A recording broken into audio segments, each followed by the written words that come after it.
Jujutsu Kaisen chapter 253 आ गया जिसमें फिर से कोई मर गया है और ये सुकुना तो रुकने का नाम नहीं ले रहा। अब तो मुझे लगने लगा कि ये सबको मार देगा और जीत जाएगा।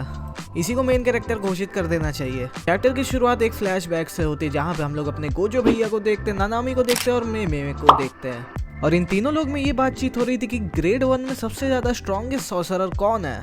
मेमे कहती कि कुसाकाबे सबसे ज्यादा स्ट्रॉन्ग है, लेकिन नानामी कहता है कि ये चीज सिचुएशन पे डिपेंड करता है, लेकिन हाँ कुसाकाबे सबसे ज्यादा स्ट्रॉन्ग है ग्रेड 1 में।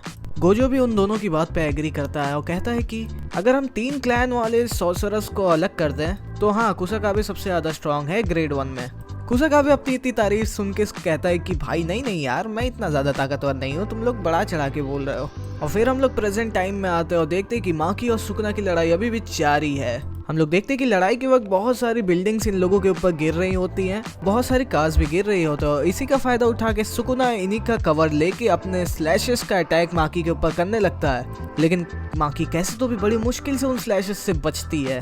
लेकिन तभी सुकुना माकी को पकड़ लेता है और अपना क्लीव उसकी ओर मारता है, लेकिन माकी को बचाने के लिए तभी इनो बैटलफील्ड में कूद पड़ता है, लेकिन उसके आने का कोई फायदा नहीं होता। सुकुना उसको एक लात मार के बहुत दूर फेंक देता है, लेकिन तभी वहाँ पे कुसाकाबे कूदता है सुकुना पे अटैक करने के लिए, वो भी नानामी के ब्लंट ब्लेड से। लेकिन इस अटैक को सुकुना झेल जाता है, पता नहीं कैसे झेल जाता है, लेकिन हाँ झेल जाता है। लेकिन हम फिर देखते हैं कि माकी खड़ी हो जाती है सुकुना से फिर से लड़ने के लिए। माकी ये सोचती है अगर युता को जो वुंड्स मिला अगर वो उनको हील करके वापस भी आ जाए बैटल फील्ड में तो सुकुना को बहुत ही ज्यादा टाइम मिल जाएगा खुद को हील करने के लिए, और हम लोगों के लिए ये चीज बहुत ही खराब होगी और हम लोग के लिए बहुत ही देर हो जाएगी। अगर सुकुना खुद को फुल्ली हील कर लेगा तो उसके सामने टिकना बहुत ही मुश्किल काम होगा। माकी कहती है कि मुझे ये लड़ाई को जल्द से जल्द खत्म करना पड़ेगा। भाई सामने सुकुना है, कोई खिलौना नहीं है, वो तुम्हारा खिलौना बना देगा। यहाँ पे नैरेटर एक नोट लिखता है कि सुकुना ने अभी तक कितने भी लोगों से लड़ा हो उसको सबसे ज्यादा लड़ने की चाहत माकी से थी, क्योंकि माकी के पास था हेवनली रिस्ट्रिक्शन और सुकुना को बहुत मन था कि वो एक ऐसे आदमी से लड़े जिसके पास 0 कर्स एनर्जी हो। तभी माकी एक पिलर को लात मार के सुकुना की ओर भेजती है, लेकिन सुकुना उसे बड़ी आराम से डॉज कर लेता है और बहुत ही स्पीड से माकी के पास पहुंचता है और जाके उसका मुंह पकड़ लेता है। सुकुना माकी की तारीफ और यूजी की बुराई करते हुए कहता है कि कम से कम तुम कम्प्लीटली अपनी रॉ स्ट्रेंथ से लड़ती हो, तुम उस ब्राट यूजी की तरह नहीं कि आधा जुजुत्सु सॉर्सरी और आधा रॉ स्ट्रेंथ से लड़े। भैया सुकुना को मौका दे दो यूजी की बुराई करने में, ये बंदा चूकता नहीं है कभी भी।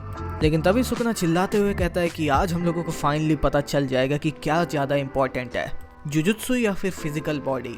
इसी बीच माकी नोटिस करती कि सुकुना अपना रिवर्स कर्स टेक्निक यूज करना बंद कर चुका है, लेकिन तभी सुकुना फिर से चिल्लाते हुए कहता है कि जुजुत्सु तो बस फ्लैश और स्किन की तरह है, लेकिन फिजिकल स्ट्रेंथ और रॉ पावर ही ट्रू एसेंस है बॉडी का, जैसे कि माकी की हेवनली रिस्ट्रिक्शन। भाई सुकुना कुछ ज्यादा ही तारीफ नहीं कर रहा माकी की, मुझे पता है वो बहुत ही हॉट है, बहुत ही ज्यादा स्ट्रॉन्ग है, लेकिन सुकुना भैया तेरा लड़ाई पे भी ध्यान दे दो। लेकिन लगता है सुकुना मेरी अंतरात्मा की बात जान लेता है और तभी माकी को एक ब्लैक फ्लैश पेल के रख देता है, और इस मूव के बाद मुझे तो लग रहा भाई माकी भी कहीं निपट तो नहीं गई। लेकिन तभी हम लोग को कुसाकाबे दिखाया जाता है जो सोच रहा था भाई सब तो पिट गए हैं यार, क्या मुझे सुकुना से लड़ना पड़ेगा? अरे इतादोरी और चोसो कहाँ चले गए? माकी तो जमीन पे टैं बोल दिया, मैं क्या करूँ? कुसाकाबे कैसे तो भी बहुत ही सोचने के बाद कांपते कांपते सुकुना से लड़ने के लिए तैयार हो जाता है। क्या मैं इस बंदे को सही में हरा भी सकता हूँ? हराने की बात तो दूर है, क्या मैं इससे लड़ भी सकता हूँ? चैप्टर के एंड में एडिटर भी बड़े शौक से बोलता कि क्या कुसाकाबे को सुकुना से लड़ना पड़ेगा? लगता है अब कुसाकाबे का नंबर भी आ गया है टैं बोलने का। और यहीं पे ये चैप्टर खत्म हो जाता है। तुम्हें ये चैप्टर कैसा लगा मुझे कमेंट्स में जरूर बताना, और हाँ यहाँ तक वीडियो देख ही लियो तो चैनल को सब्सक्राइब कर लो, वीडियो को लाइक कर लो। मैं मिलूंगा तुम्हें एक नई वीडियो में, तब तक के लिए बाय बाय।